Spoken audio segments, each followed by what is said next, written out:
Welcome back to the channel, guys. I'm Sheldon and this is Behind the Enthusiast. Today we are finally getting back to my ATV. I have two things to do. The main thing is to put the carb back on because it went through an extensive cleaning over the winter, but I also cleaned out that gas tank as well.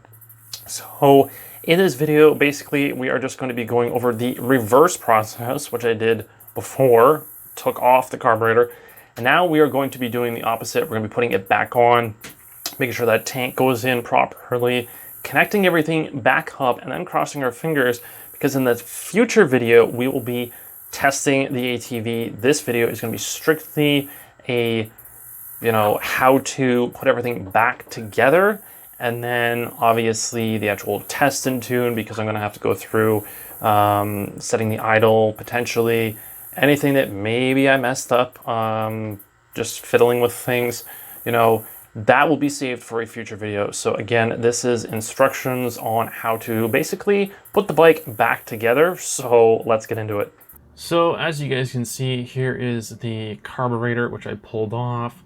We've got the elbow for the airbox, all the tools that I should need. Hopefully I've got everything there. And then of course we've got the airbox, which I did put back on. So these are the 4 bolts that have to come back out to remove this. I just basically put everything in there together. The elbow, I just pointed to, that needs to come out, but carburetor is going to go down there.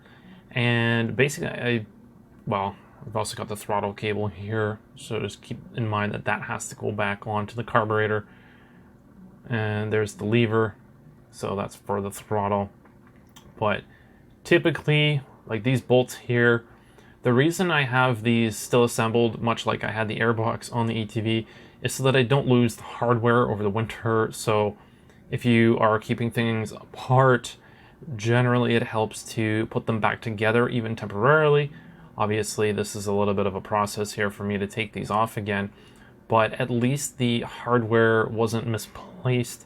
And I'm also pretty anal about this, the top and bottom going back into the top and the bottom for the screws here on this cover.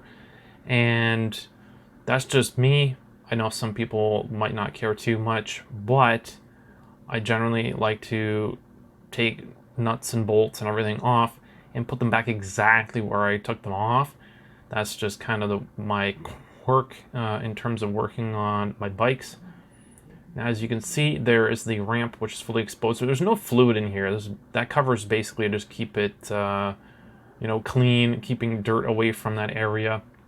And so here we have the opposite side of the carb. Now, you're gonna have to make sure that you put all of the tubes back on. Some of these are, I don't really know how to classify them, but I know some of them are for overflows. So if the ATV for to some reason flip over, hopefully that never happens. We've got our drain hose there. I think that's also classified as an overfill.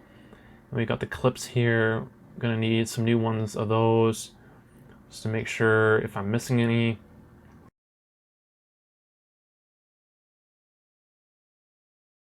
But we've got all these hoses that need to be connected back up. And this is with the carb stuck back on. Remember, go from the left side of the ATV to put that in on an angle. And basically you slot it back into the boot. I didn't quite show you guys that, but here it is already back on. So I do apologize for kind of skipping over that. The lighting is not the greatest. That's another reason why it was kind of hard for me to show you, because as you can see, you can't really see where the boot is, where I've actually plumbed the carburetor back in.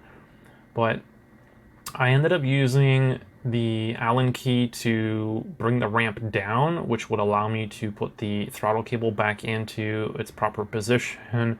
So that's what I'm pointing out to here. So the ramp, you can see the cable there, it is already in place, already set to go. And again, I couldn't film that just because of the way it was. I was kind of blocking the camera, to be honest. The plugs, make sure everything's plugged back in. A little bit better lighting in this from this angle here, so hopefully that's a little bit better for you guys. There we go. So again, this is the carb boot that needs to be tightened once the carburetor is seated properly. Make sure all the hoses are on, and then of course make sure the clearance is all good in the back as well, because this is a pretty tight squeeze in some regard. We've got that drain hose there, which basically just runs into that little bracket, if you want to call it that, and then just drains down if it ever, you know, needs to drain.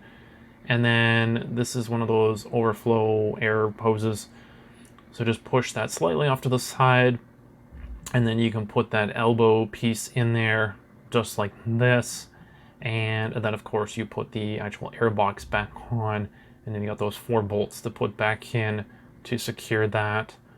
So super easy, very straightforward.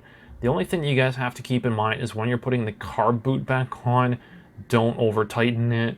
And of course, with the tank, this is the spot where the grommets go. So when you're sliding those fingers in, you have to make sure that they go over the grommet where that larger hole is that I just pointed to. And it's a little bit tricky because it's kind of in a hidden area, but you can kind of see the grommet there, just barely. Basically, you want to push the tank in and over those grommets, and provided you actually line it up correctly, this should go in with minimal effort. And I'll show you guys here. Now it's already in. So again, those 2 fingers, you push them in, and then it should fall down, and that's when you actually push it forward, and the bolt here should align up perfectly, and it shouldn't move. So once this bolt is in, that basically holds it in place, because the front of the tank is just those slotted fingers, and here I just check it, so it's good to go. It doesn't move whatsoever, so we can put gas back in, we can put the covers back on, and yeah, that is it. That's pretty much ready to go. So just do one final check over, make sure that any other components that you want to put on it are there. Make sure your battery's good to go. If you need to grab a battery, make sure that that's been on charge if you took it out like I did. And that is pretty much it. Well guys, what did you think of that video? I know, again, I said it was a how-to, so if you guys have any questions, maybe there's something that I didn't explain properly, or maybe the angle wasn't the greatest. I know I did have some lighting issues. Again, I am inside the trailer. So anything that you guys have for questions, leave them down below in the comments section for me, and I will try to address those. Just in response, I don't know if I'll necessarily make another video, but I will respond to you guys in the comments section 100%. I will try to clarify anything, any questions you guys might have. And then, of course, the future video coming up at some point, we will be going through the kind of the tuning process, if you will, if need be. My manual has all those details in it, so even if you guys have any questions before that video comes out, feel free to ask those down below as well, because I can always include them in that future video. So hopefully you guys enjoyed this one. If you did, make sure to smash that like button so I know that it's working. Again, any comments or questions, leave them down below. And of course, be sure to subscribe so you guys don't miss out on future content on the channel. And I'll catch you guys in the next one. Thanks for watching.